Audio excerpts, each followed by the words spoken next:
Armando here from Mondo's Exotic Zoo. With me I've got my superworms, my superworm beetles and all that. So I've got my babies in here. We'll see, maybe you get a look here.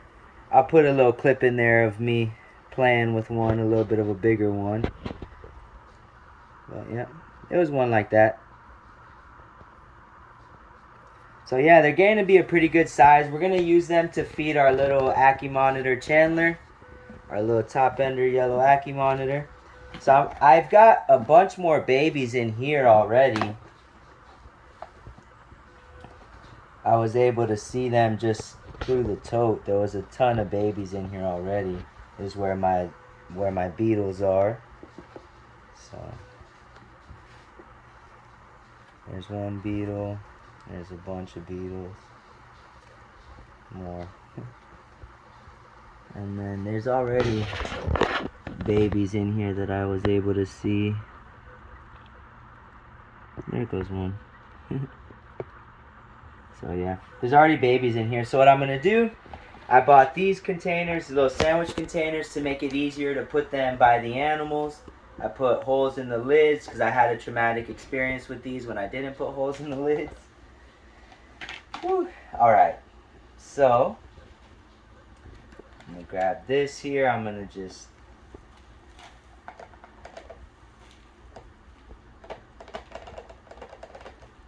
pour a good amount in there. Should I divide it in 2 or 3? 2. Okay. I should do this over that.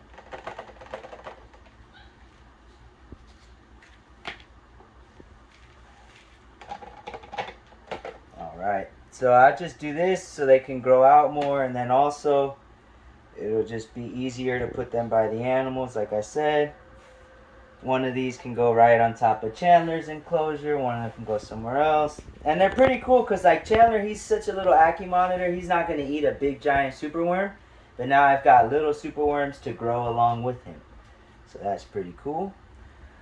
I'm going to go ahead and tear up some of this just to give them a little bit of that right there. A little bit of that right there. These might be a little too full, but oh well.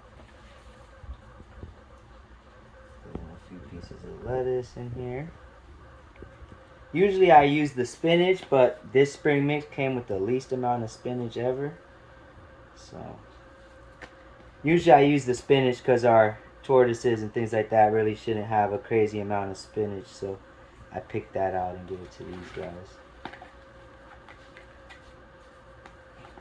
So that's it for these guys. I'll set them to the side for now. What I need to do with these, I need to take all my beetles and put them here.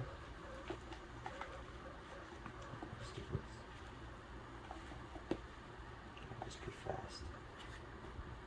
Take that old carrot out, so I have a new carrot for them.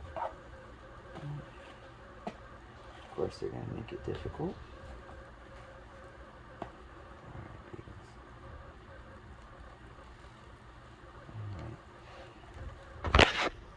You all to come out with me.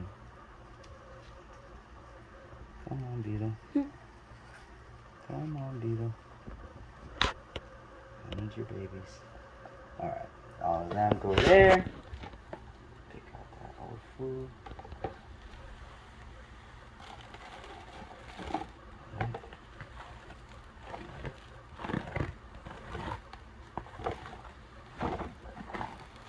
I'm going back to regular, not ground up oatmeal. I thought it was cool, but I don't like it anymore because, as you can see, it gets all clumpy.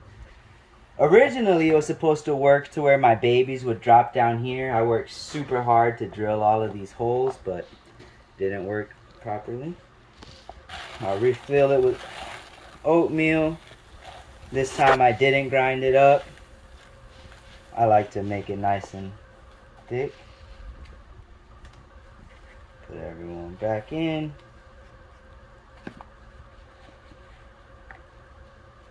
So in here, there's going to be a bunch of babies and a bunch of eggs.